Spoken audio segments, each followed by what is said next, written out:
గురు బ్రహ్మ గురు విష్ణు గురుదేవ మహేశ్వర గురు సాక్షాత్ పరబ్రహ్మ తస్మై శ్రీ గురువే నమః.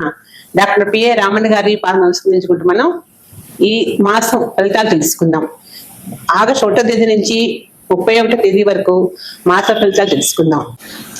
ఎత్కటాక్ష సంపాసన విధం సేవక సకలార్థ సంపద సంతనూతి వచనాంగ మానసే స్వాం మురా హృదయశ్రీ బిదే నమస్తే మహామాయే శ్రీపీఠే స్వరూపీయతే శంఖచక్రదాస్తే మహాలక్ష్మి నమోస్తుతే. మనకి రేపు వచ్చే ఈ నెల జూలై 26 నుంచి శ్రావణ మాసం మొదలవుతుంది. అందరు కూడా శ్రావణ మాసంలో అమ్మవారి పూజలు చక్కగా నిర్వహించుకుంటారు.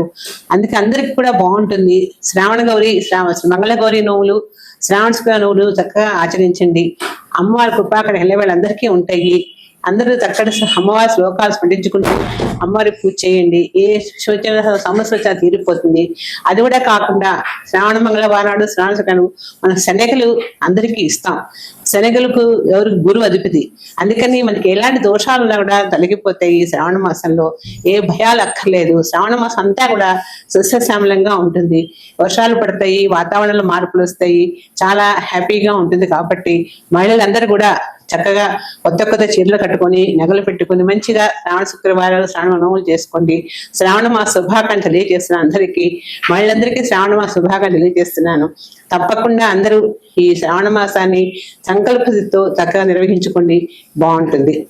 అలాగే మనం ఆగస్టు 1వ తేదీ నుంచి 31వ తేదీ వరకు మాసాలు తెలుసుకుందాం. తదుపరి కుంభరాశి. ఈ కుంభరాశి వాళ్ళకి రాజకీయ నాయకులు అప్రమత్తంగా ఉండాలి. ఎందుకంటే ప్రతి మాట కుదరక ఇబ్బంది పడుతూ ఉంటారు. మనిషికో మాట మాట్లాడటం, చేస్తున్న దాంతో ఆలోచన జ్ఞానంతో చేస్తారే కానీ చివరికి ఇబ్బంది పడుతూ ఉంటారు. రెండు రాష్ట్రాల మధ్య కూడా చికాకు అధికంగా ఉంటాయి. ఏదో ఒక సమస్య వస్తుంది. వాతావరణంలో కూడా మార్పులు చాలా విపరీతంగా ఉంటాయి. ప్రకృతి వైపరీత్యాల వల్ల కూడా ఇబ్బంది ఎదురవుతూ ఉంటాయి. జాగ్రత్తగా ఉండండి. ప్రతి ఒక్కరితో నమ్మి మాట ఇవ్వకండి. మాట ఇచ్చినట్టయితే మాట తీసేసుకోవడం చాలా కష్టంగా ఉండదు కుంభరాశి వాళ్ళకి. ఈ నెలంతా కూడా కుంభరాశి వాళ్ళకి అనుకున్నంత ఫాస్ట్ గా మాత్రం లేదు. కాబట్టి జాగ్రత్తగా ఉండండి. నవగ్రహాలకు కూడా దోషం ఉన్నప్పటికీ కూడా, నవగ్రహ దోషం లేకపోయినా శనిదోషం నడుస్తుంది కదా, ఈ శనిదోషం కూడా వెళ్ళే లోపల మీకు మంచి యోగప్రదంగా ఉంటుంది. ఏదైనా పదవులు కూడా అలంకరిస్తారు. పెద్ద స్వామీజీని కలుస్తారు. స్వామీజీ బ్లెస్సింగ్స్ కూడా తీసుకుంటూ ఉంటారు. ఈ రాశి వాళ్ళు అన్ని విధాలా బాగుంటుంది. పీఠాధిపతుల మన్నలు పొంది మంచి ఆశ్రమాలు కట్టిస్తూ ఉంటారు. వాహన ప్రమాదాలు జరిగేటప్పుడు కూడా కొంచెం ఆలోచించుకోండి. తొందరపడి వాహన ప్రమాదాలు జరుగుతాయని తెలుసుకొని జాగ్రత్త కొలుసుకోవటం మంచిది. పిల్లలు కూడా వాహనం నడిపేటప్పుడు జాగ్రత్తగా ఉండండి. ఎందుకంటే ప్రమాదాలు అధికంగా ఉన్నాయి. కొత్త అనారోగ్యాల నమస్కారం ఉంది. కాబట్టి ఈ నెల జాగ్రత్తగా ఉండాలి. ఎందుకంటే వాతావరణం వైపరీత్యం వల్ల అనారోగ్యం అనేది సహజం. ఎందుకంటే చలికాలం మొదలైంది కాబట్టి ప్రాబ్లమ్స్ అన్ని వస్తాయి. వచ్చినా భయపడకండి, జాగ్రత్తగా ఉండండి. కుంభరాశి వాళ్ళు భయపడకుండా శనికి తలాభిషేకం చేయించుకుంటుండి. సుబ్రహ్మణ్య స్వామికి ప్రతి మంగళవారం నాడు స్వామివారికి ఆవు పాలతో అభిషేకం కానీ గంధంతో అభిషేకం చేయించి పొట్లో పాలు పోయండి. ఏ సమస్య వచ్చినా తీరిపోతుంది. ఇబ్బంది అంటూ ఉండదు. ఈయన ప్రతి రాశి వాళ్ళకి ఏదో ఒక దోషం ఉంది. ఈ 6 రాష్ట్రాల వాళ్ళకి దోషాలు బాగా ఎక్కువగా ఉన్నాయి. మిగిలిన 6 రాష్ట్రాల వాళ్ళకి పర్వాలేదు, బాగానే ఉన్నాయి.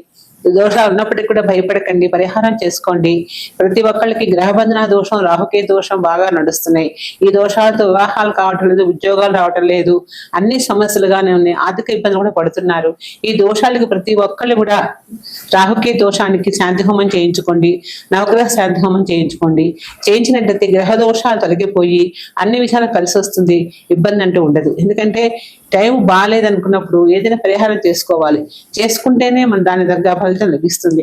అందుకని అన్ని గ్రహాల్లో 12 రాసుల వాళ్ళకి ఏదో ఒక సమస్య ఉంటూనే ఉంది.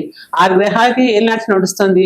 కొన్ని గ్రహాలకు టైం అయిపోయింది, ఏళ్ళనాటి సమయం అయిపోయింది. వాళ్ళు బాగున్నారు, వాళ్ళు బాగా అంటే లేదు. ఎందుకంటే ఎవరికైనా దోషమే, కానీ ఇంకో దోషం పట్టుకుంటుంది కదా, రాహుకే దోషం వచ్చేసింది కదా. అందుకే దానికి కూడా రాహుకే దోషానికి పరిహారం చేసుకోండి. అతను అభిషేకం చేయించుకోండి స్వామివారికి. దాంతో శాంతి హోమం చేయించుకోండి. అన్ని విషయాలు కలిసి వస్తుంది. ఇబ్బంది అంటూ ఉండదు. మనం ఇప్పటి వరకు ఆగస్ట్ మాస ఫలితాలు తెలుసుకున్నాం కదా. మళ్ళీ వచ్చేదాకా కలుద్దాం. సర్వేజన శిఖర భవంతు, సమస్త సన్మంగళ భవంతు. తదుపరి మీనరాశి. ఈ మీనరాశి వాళ్ళకి ఇప్పుడు 12 గురు మహర్దశ ఏళ్ళనాడు గురు మహర్దశ నడుస్తుంది, ఏళ్ళనాడు నడుస్తుంది. కాబట్టి భయపడాల్సిన అవసరం ఏమీ లేదు, బాగుంది. కానీ వీళ్ళకి ఎందుకంటే ఏదో ఒక ఆలోచనతో అప్పుల భారం పెరిగిపోతుంది. రుణాలు తీర్చలేకపోతూ ఉంటారు. రుణ బాధ కూడా అధికంగా ఉంటుంది. ఆర్థికంగా డబ్బు సమయానికి అందక ఇబ్బంది పడిపోతూ ఉంటారు. వివాహాలు చేస్తారు, అవి కూడా అప్పులు తీరక ఇబ్బంది పడుతూ ఉంటారు.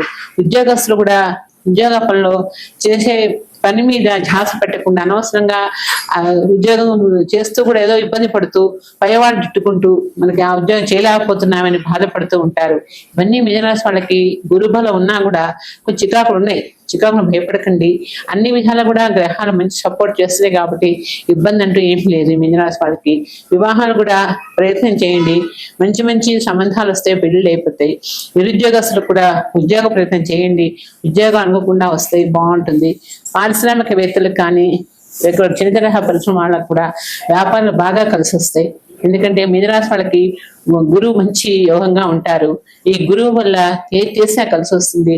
దేవాలయాలు వాటికి కూడా డొనేషన్స్ ఇస్తూ ఉంటారు. విద్యాలయాలకి దేవాలయాలకి మంచి మంచి అనాథ శరణాలు కట్టిస్తుంటారు.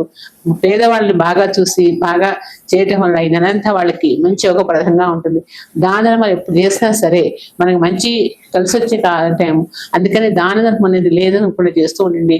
ఉన్నదాంట్లోనే ఒక గుప్పెడు పెట్టినట్టు మీకు అన్ని విధాలు కలిసి వస్తుంది. మిథునరాశి వాళ్ళకి ఏళ్ళ సంతోషంలో ఉన్నప్పటికీ కూడా ఈ మీరు చేసుకుంటూ ఉండండి. దైవ కార్యక్రమాలు చేసినట్టయితే అన్ని విధాలు బాగుంటుంది.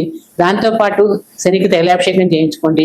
గురువుకి ప్రతి గురువారం నాడు స్వామివారికి అభిషేకం చేయించండి. ఆవుపాలతో చేస్తే ఆవుపాలు అభిషేకం చేయించండి. శనగలు నానేసి స్వామివారికి ఆ శనగని శుభ్రంగా మాలగా గుచ్చి స్వామివారి మెడలో వేయండి. వేసినట్లయితే ఏ దోషాలన్నా తొలగిపోతాయి. మీనరాశి వాళ్ళకి ఏ సమస్య వచ్చినా ఈజీగా సాల్వ్ అయిపోతుంది. ఇబ్బంది అంటూ ఉండదు. తదుపరి మకర రాశి. మకర రాశి వాళ్ళకి ఇప్పుడు అన్ని గ్రహాలన్నీ సూటబుల్ గానే ఉన్నాయి. దోషం వెళ్ళిపోతుంది, ఇబ్బంది అంటే ఏమీ లేదు. శని కూడా మంచి యోగప్రదంగా ఉన్నాడు. పారిశ్రామికవేత్తలకు కానీ రాజకీయ నాయకులకు కానీ మంచి కలిసి వచ్చే కాలం. ఇప్పుడు మనకు అన్ని బాగున్నాయి, కానీ అకాల వర్షాలు పడతాయి. ఈ నెలలో కొంచెం ఇబ్బంది పడుతుంటారు. పంటలు చేతికి వచ్చిన సమయానికి వర్షాలు పడి పంట నాశనం అయిపోతుంటుంది. పంటలకు కొంచెం పురుగు పట్టే సూచన కూడా ఉంటుంది. జాగ్రత్తగా చూసుకుంటూ ఉండండి. ఈ రాశి వాళ్ళకి ప్రతి కూడా చేసే పని మీద మనుషుల్లో ఒక రకమైన ఈగో ఏర్పడుతుంది. వీళ్ళు పైకి వచ్చారని ఎదుటి వాళ్ళు బాధపడే గుణం ఎక్కువగా ఉంటుంది. అది కూడా గ్రహించుకుంటూ ఉండండి. ఏదైనా వెహికల్స్ కొనాలన్నా కొనండి. చక్కగా వ్యాపారాలు చేసుకోండి, బాగా కలిసి వస్తుంది. కానీ రాశి వాళ్ళకి ఎప్పుడు కూడా శని మంచి ప్లస్ పాయింట్ లోనే ఉంటారు. ఇబ్బంది అంటూ ఉండదు. కాబట్టి ప్రతి కూడా ఏది చేసినా సరే కలిసి వస్తుంది. వ్యాపారాలు చేసినా కలిసి వస్తుంది. ఇండస్ట్రీస్ పెట్టినా కలిసి వస్తుంది. చిన్న తరహా పరిశ్రమల్లో కూడా మంచి మంచిగా యోగపరంగానే ఉంటుంది. ఆడవాళ్ళకు కూడా ఏ వ్యాపారం చేయాలనుకుంటా చేయండి. వస్త్ర వ్యాపారాలు కానీ చేనేత వస్త్రాలు ఏవైనా సరే మంచి ఉపయోగకరంగా ఉంటుంది. కానీ ఈ మకర రాశి వాళ్ళకి కొంచెం మొండితనము పట్టుదల అధికంగా ఉంటుంది. ఈ మొండితనం పట్టుదలతో ప్రతిభ సాధిస్తారు. సాధించడానికి ఏం డోకా లేదు. కానీ చదువుల్లో మాత్రం హసరత్ చేస్తూ ఉంటారు. చదువు వచ్చేటప్పటికీ చదువుదాలే తర్వాత చేద్దాలని ఆలోచిస్తూ కాలం వృధా చేస్తూ ఉంటారు. అలా చేయకుండా చేసినట్టయితే ఈ రాశి వాళ్ళకి ఏ ఇబ్బంది ఉండదు. క్యాటరింగ్ రంగాల వాళ్ళకు కూడా బాగా కలిసి వస్తుంది.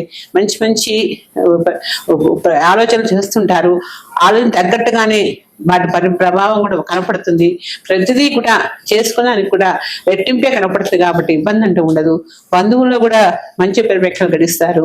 కొంతమందికి దాన ధర్మాలు చేస్తూ ఉంటారు. కానీ చేసిన ధర్మానికి విలువ ఉండదు. ఎందుకంటే ప్రతి ఒక్కళ్ళు మీరు ఏం చేశారులే అనే వాళ్ళు ఎక్కువగా ఉంటారు. అందుకని ఇవన్నీ వదిలేసేసి హ్యాపీగా ఉండండి. ఇళ్ళ లోపల మీకు మంచిగా జరుగుతుంది. ఇబ్బంది అంటూ ఉండదు. ఈ మకర రాశి వాళ్ళు చక్కగా ప్రతిరోజు మీకు నచ్చే ఇష్టదేవాన్ని పూజ చేసుకోండి. స్వామివారికి పారాయణ చేయండి. అన్నిటికంటే ముఖ్యం ఇక్కడ దక్షిణామూర్తిని పూజ చేసుకోండి. చేసినట్లయితే అన్ని విధాలా కలిసి వస్తుంది. శనికి తైలాభిషేకం చేయించుకుంటూ ఉండండి. శనికి తైలాభిషేకం చేయించేటప్పుడు శనికి కొంచెం నువ్వులు బెల్లం ఆయన పాదాల ముందు పెట్టి నమస్కరించండి. దాంతోపాటు గొడుగు దానం వేయండి. ఇచ్చినట్లయితే మీ సమస్యను తీరిపోయి మంచి పురోగతి కానవస్తుంది.